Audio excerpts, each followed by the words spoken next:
The transport shuttle touched down on Shiranai Prime with the kind of smooth precision that made Daniel Cross feel inadequate about his own species' landing technology. Through the viewport, the palace rose like a living thing, its architecture flowing in curves and spirals that suggested it had been grown rather than built. Crystalline towers caught the light of the system's binary suns, refracting it into patterns that hurt to look at directly.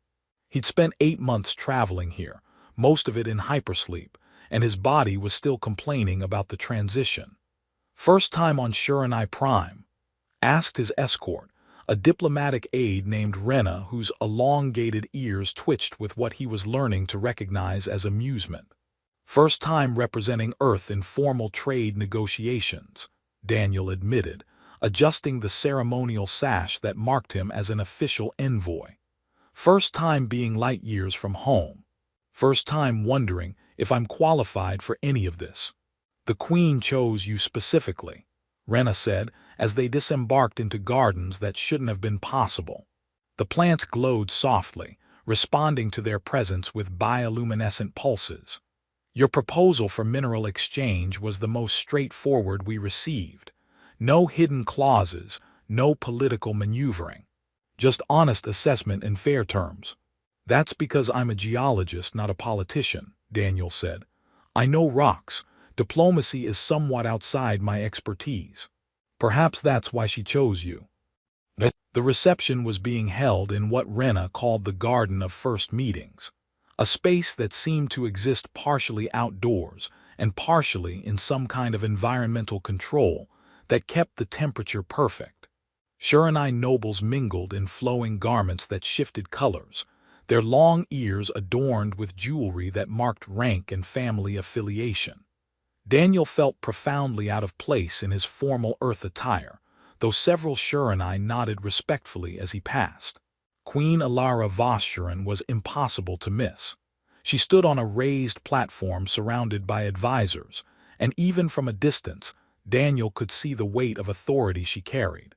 She was tall, elegant, with features that would have been human except for those distinctive ears that swept back from her head in graceful curves.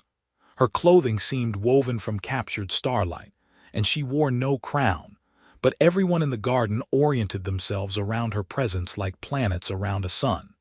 Daniel was being guided toward the formal introduction when the screaming started. It came from somewhere in the garden's eastern section, a child's voice rising in distress. The crowd parted instantly, and Daniel saw a small figure thrashing in the arms of what looked like a royal guard. The child was maybe 4 years old by Earth standards, though Daniel had no idea how Shiranai aging worked. He was fighting with surprising strength, his small fists connecting with anyone who tried to hold him. "Prince Kale," Rena whispered, her ears flattening in obvious distress. "The Queen's son. He's been difficult since his father died." 3 more attendants tried to approach, speaking in soothing tones, but the child only screamed louder. Daniel watched as the Queen descended from the platform, her expression carefully neutral, but he could see the tension in her shoulders. She reached for her son, and the child actually recoiled, scrambling away from her with a wail that sounded like heartbreak. The entire garden had fallen silent except for Kale's crying. Daniel could see the Queen's hands trembling before she clasped them together. Every eye was on the scene, watching their ruler fail to comfort her own child, and the political implications hung in the air like smoke. Daniel didn't make a conscious decision to move. He just found himself walking forward, past the frozen attendants and shocked nobles, until he was maybe 10 feet from where Kale had collapsed on the ground, sobbing into his hands. The child looked so small, so utterly lost, and something in Daniel's chest twisted. "Hey," he said quietly, crouching down to the child's level. He didn't try to touch Kale, didn't move closer, just sat there present. "Rough day." Kale's crying stuttered. The child's hands lowered slowly, revealing a face streaked with tears and eyes that were too large, too silver, too alien and too familiar all at once.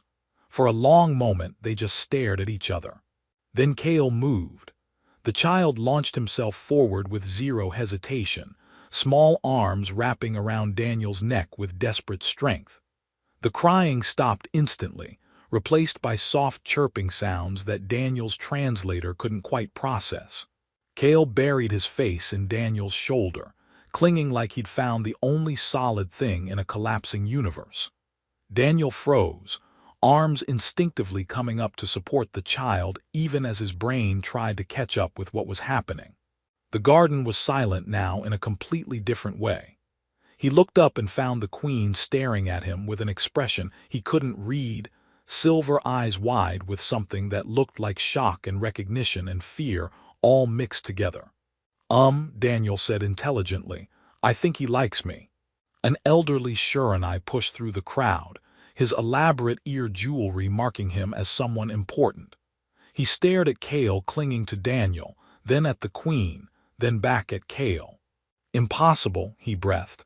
"The choice bond, but he rejected everyone. For 2 years he rejected everyone." "Torin," the Queen said quietly, never taking her eyes off Daniel and her son. "Confirm it." The elderly advisor pulled out something that looked like a crystal scanner, running it near Cale's head and then near Daniel's. The device pulsed with soft light, and Torin's ears drooped in what Daniel was fairly certain was shock. "It's confirmed, Your Majesty. Full recognition imprint. The child has chosen." "Chosen what?" Daniel asked, still holding Cale, who showed absolutely no signs of letting go. "I'm sorry, I don't understand what's happening." The Queen walked forward slowly, and Daniel noticed her hands were still trembling slightly. She stopped a few feet away, studying him with those unsettling silver eyes. When she spoke, her voice carried across the silent garden. "My son has chosen you as his father." Daniel's brain stuttered. "I'm sorry, what?"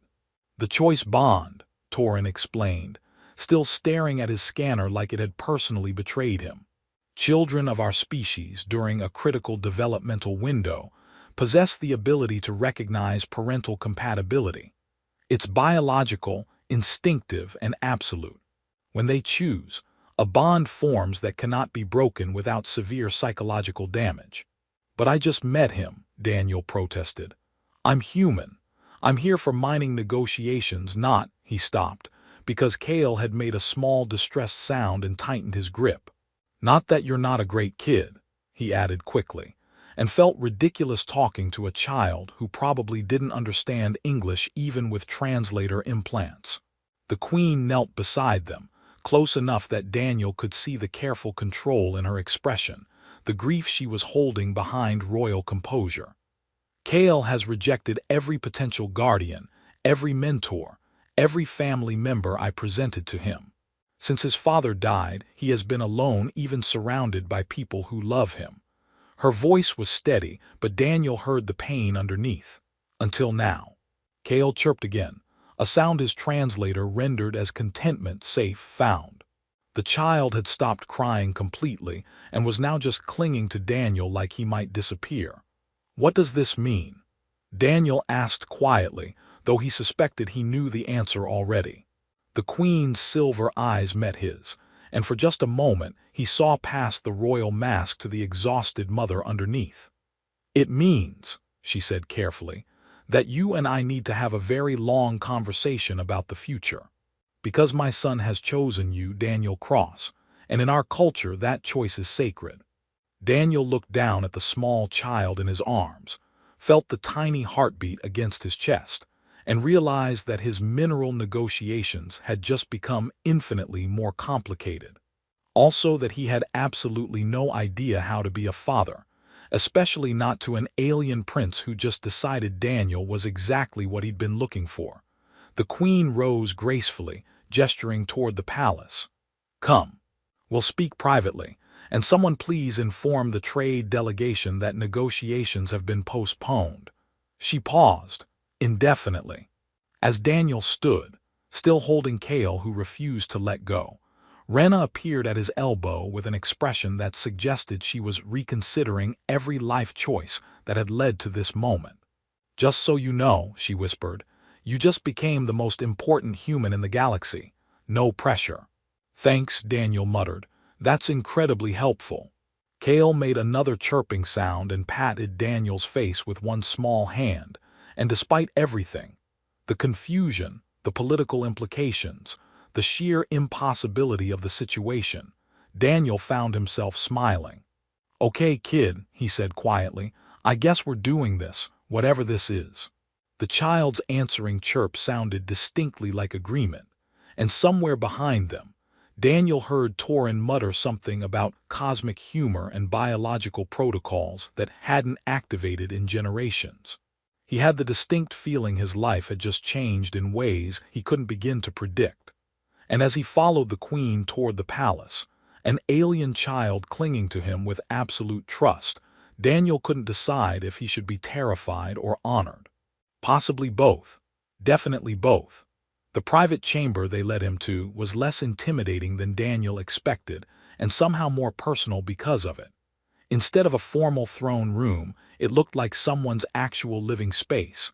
Comfortable seating arranged around a low table, soft lighting that didn't require him to squint, and windows that showed the palace garden stretching into the distance. Kale still hadn't let go, though his grip had relaxed from desperate to merely determined.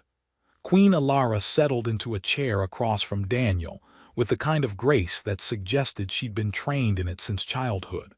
The elderly advisor, Torin, took a seat nearby, still occasionally glancing at his scanner like it might suddenly start making sense. A younger Shurenai woman brought drinks that looked like water but tasted like mint and starlight, then quietly withdrew.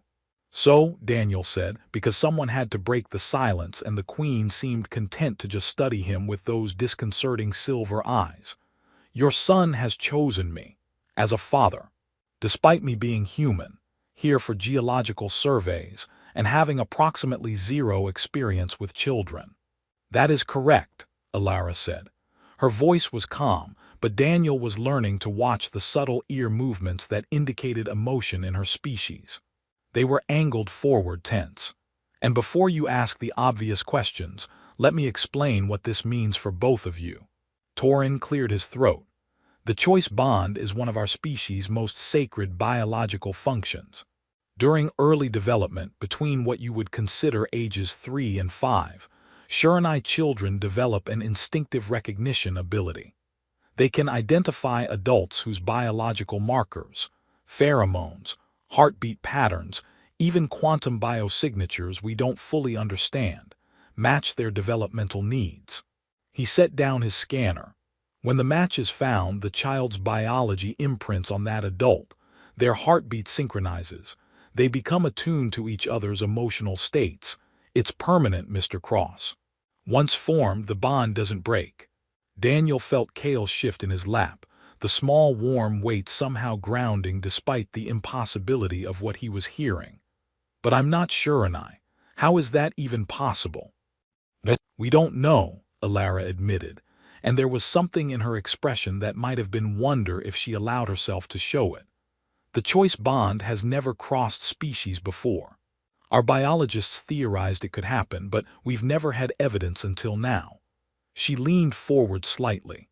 "Kale's father, Vorin, died 2 years ago defending our outer colonies from raiders. Since then my son has been withdrawn, rejecting comfort from everyone, myself included." Daniel heard the pain in those last 2 words, carefully controlled but present. He looked down at Kale, who was playing with the edge of Daniel's sleeve, making soft content sounds. "I'm sorry. That must have been incredibly difficult. I presented him with potential guardians," Alara continued. "Warriors, scholars, family members. Each time he rejected them, sometimes violently." Her ears drooped slightly. "I was beginning to fear he would never bond again, that the trauma had broken something fundamental in him. And then some random human geologist shows up and the kid decides I'm it," Daniel finished. "That has to be throwing off everyone's plans, including yours." "You have a talent for understatement," Torin observed dryly. "The Queen's son bonding with an alien has political implications that will ripple through the Empire for generations. Some will see it as weakness, others as an opportunity. And the succession," he stopped, glancing at Alara, who gave him a sharp look. "We're not discussing succession right now," she said firmly. Then, to Daniel, "What Torin means is that accepting this bond comes with responsibilities. Kale is not just my son. He's the crown prince. Your role would not be that of a simple guardian." Daniel took a slow breath, trying to process. Kale had moved from playing with his sleeve to simply resting against his chest, and Daniel could feel the child's heartbeat, steady, calm, synchronized with his own in a way that should have been impossible. "Okay, let's say I understand the biological side, which I don't, not really. What are you actually asking me to do?" Alara's expression softened slightly. "I'm asking you to stay, to be present in Kale's life, to allow the bond to stabilize and develop naturally." She paused. "I'm asking you to be his father, Daniel Cross, in every way that matters." "For how long?" "Until he reaches maturity, approximately 15 of your Earth years." She held his gaze. "The bond requires physical proximity, especially in these early stages. You would need to live here in the palace. Your duties would include his education, his emotional development, and his preparation for eventual rule." "And my work. Earth sent me here for mineral surveys and trade negotiations." "Your work can continue," Torin interjected. "In fact, having you here facilitates Earth-Shurenai relations in ways we didn't anticipate. But your primary responsibility would be to the prince." He paused. "There's no precedent for refusing the choice bond after it forms. We don't know what would happen if you left. But the psychological models suggest it would be catastrophic for Kale's development." Daniel felt the weight of that settle over him like a physical thing. He looked at the child in his arms, this small, fierce alien boy who'd somehow decided that a homesick geologist from Earth was exactly what he needed. Kale looked up at him with those two large silver eyes and smiled, showing small teeth, and Daniel felt something in his chest crack open. "This is insane," he said quietly. "I came here to study rocks. I live alone. I'm not good with people, which is why I chose geology in the first place. And you're asking me to help raise the future ruler of an interstellar empire."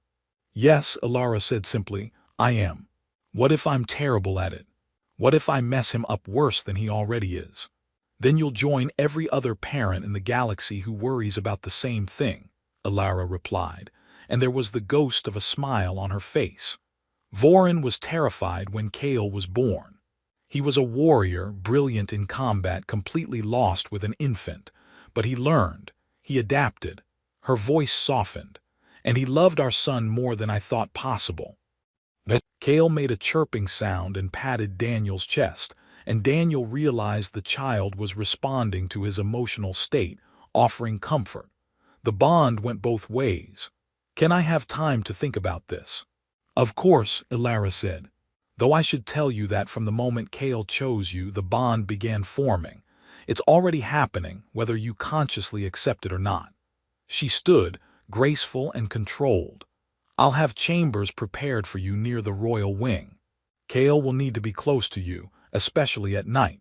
Sleep proximity helps the bond stabilize." "Of course it does," Daniel muttered, "because this couldn't be any stranger." Torin also stood, gathering his equipment. "For what it's worth, Mr. Cross, the choice bond is never wrong.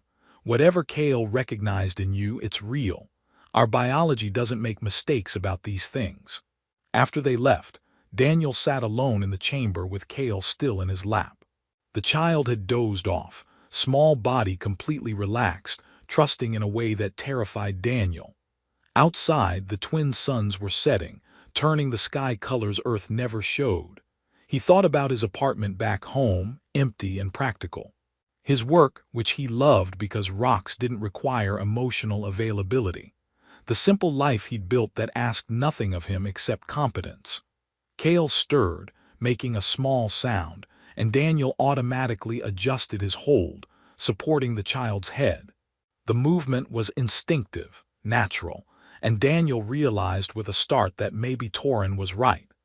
Maybe the bond was already forming, changing him in ways he couldn't fight even if he wanted to. "Okay, kid," he whispered to the sleeping prince. "I have no idea what I'm doing, but I guess we're figuring this out together." Cale's heartbeat pulsed against his chest, steady and trusting, and Daniel thought that maybe being chosen, really, truly chosen by someone who saw past all his inadequacies to something worth keeping, was the most terrifying and wonderful thing that had ever happened to him. He just hoped he didn't screw it up too badly. 3 months into his unexpected role as alien parent, Daniel had learned several important things. First, Cale had an insatiable curiosity about everything and a complete lack of self-preservation instincts. Second, Shiranai children could climb impossibly high surfaces when motivated. Third, the palace guard found it hilarious when the human envoy had to be rescued from the child he was supposed to be supervising, not the other way around. "Cale," Daniel called up to where the prince was perched on a crystalline outcropping that shouldn't have been climbable. "Please come down before your mother finds out I lost you again." The child's ears twitched with amusement. "Not lost. Right here. That's not what I meant, and you know it." Cale giggled, a sound that still surprised Daniel with its normalcy, and began climbing down with the confident grace of someone who'd never considered falling. Daniel positioned himself below anyway, ready to catch him if physics suddenly remembered to be dangerous. The bond had strengthened over the weeks, and he could feel Cale's emotional state now. Pure joy, completely unworried, trusting that Daniel would keep him safe. They were in the palace's eastern gardens, which Cale had claimed as their personal exploration zone. Daniel had learned the names of plants that glowed, flowers that sang in ultrasonic frequencies, and trees that existed partially in dimensions he couldn't perceive. The child taught him with the patience of someone who'd been waiting years for an adult to actually listen. "Father," Cale said, using the title he'd adopted within the first week, "why do humans not have long ears?" Daniel had stopped flinching at being called father around week 2. "Evolutionary adaptation. We didn't need them. Your people's ears give you better hearing and help regulate body temperature. Humans developed other advantages." "Like what?" "Well, we're remarkably good at throwing things accurately, and we have impressive endurance. Your people might be faster, but humans can literally run prey to exhaustion over long distances." Cale's eyes widened. "That sounds terrifying." "Yeah, Earth biology is pretty metal," Daniel agreed. "Come on. Your mother wants us for afternoon meditation." The meditation sessions had been Alara's suggestion, a way to strengthen the parental bond through shared mental focus. Daniel had been skeptical until the first session, when he'd felt Cale's presence in his mind like a warm light, curious and trusting and completely without guile. Now they did it daily, and Daniel had to admit it helped him understand the child in ways words couldn't convey. They found Alara in her private gardens, sitting in a meditation circle that hummed with soft harmonics. She'd been more relaxed around him as the weeks passed, the careful royal mask slipping occasionally to show the person underneath. They developed an easy partnership in caring for Cale, though Daniel was acutely aware that he still didn't fully understand. "You're not alone."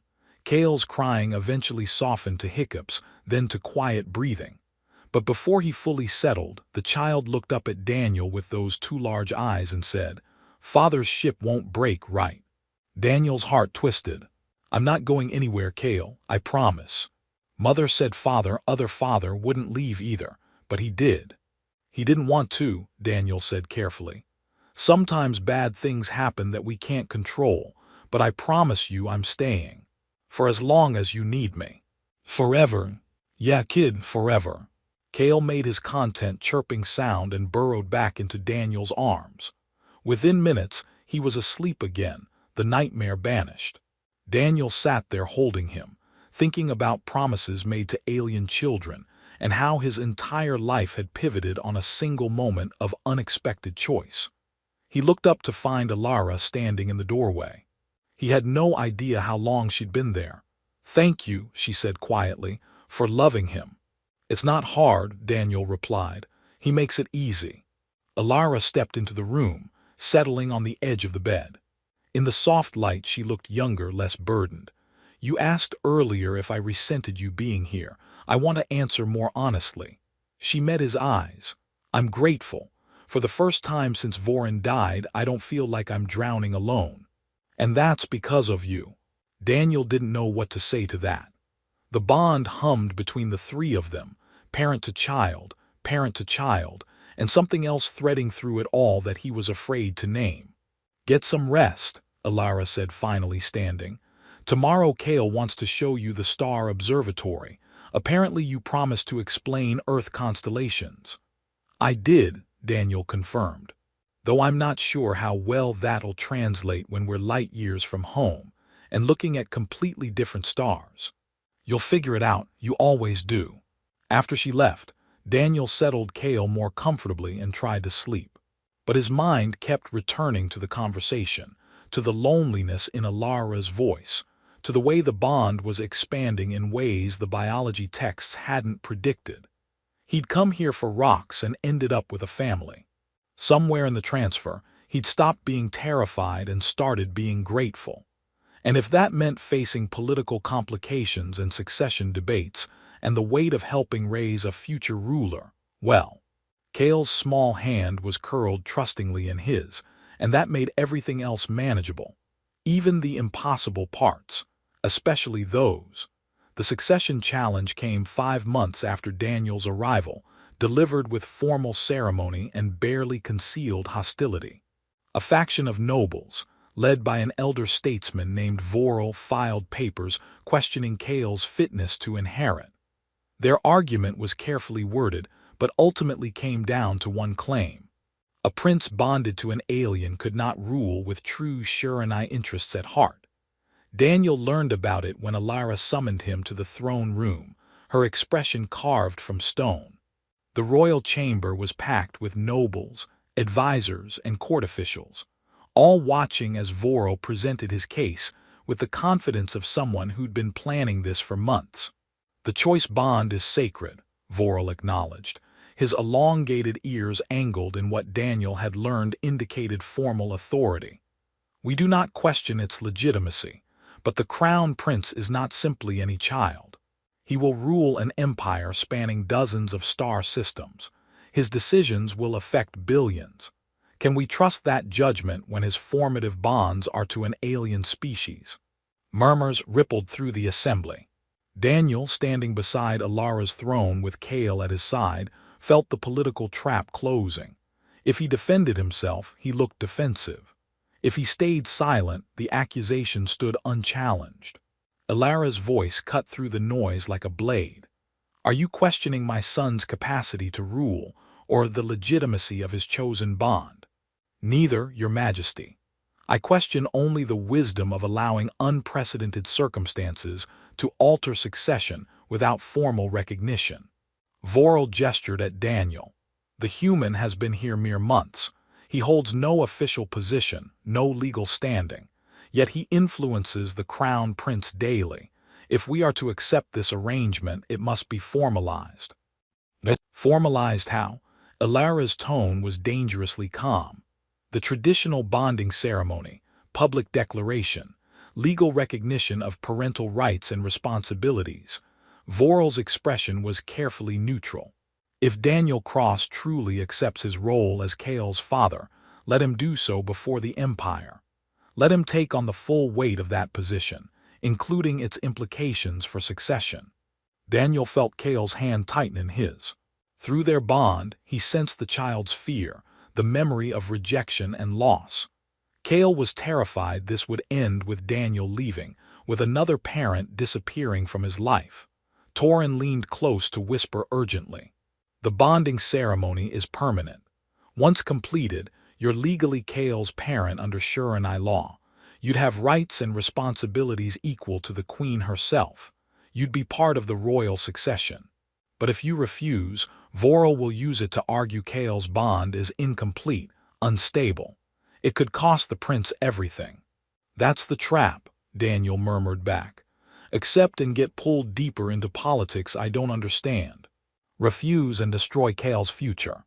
Not much of a choice, Torin agreed grimly. Daniel looked down at Kale, who was trying so hard to be brave, standing straight in his formal robes despite the trembling Daniel could feel through their bond. He thought about the last 5 months, teaching Kale about Earth geology, reading bedtime stories, surviving nightmares together. He thought about morning meditations with Alara, the way they'd learned to move around each other as co-parents, the unexpected partnership that had formed.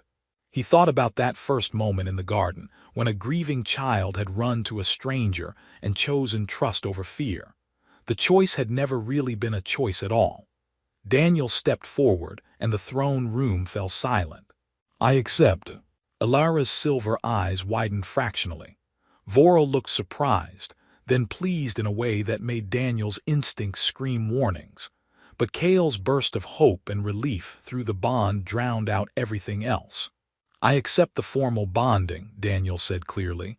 "Full ceremony, public declaration, legal recognition, whatever's required."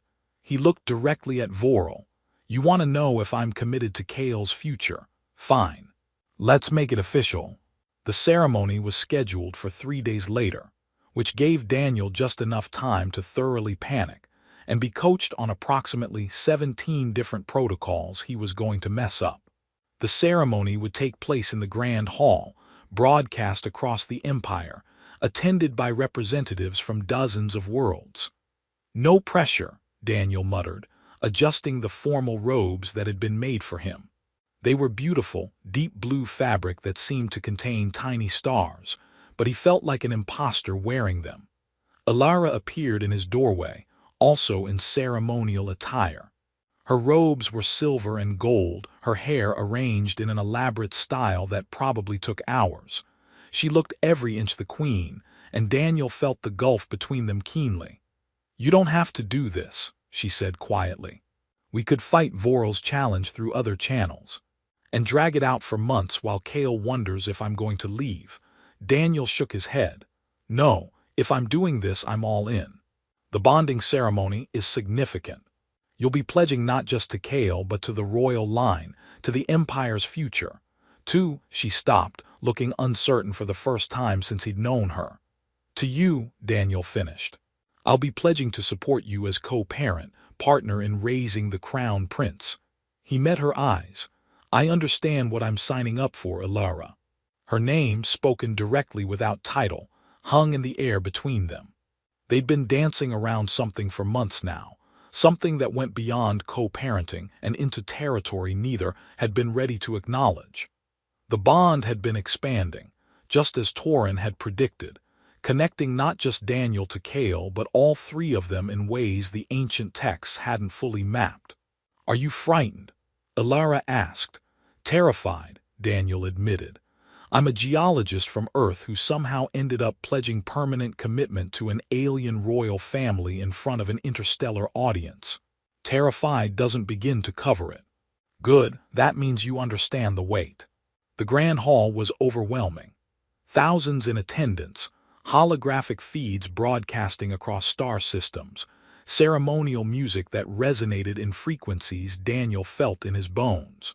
Kale stood at the center of it all, small and formal in his crown prince regalia, trying so hard to be brave. The ceremony followed ancient protocols.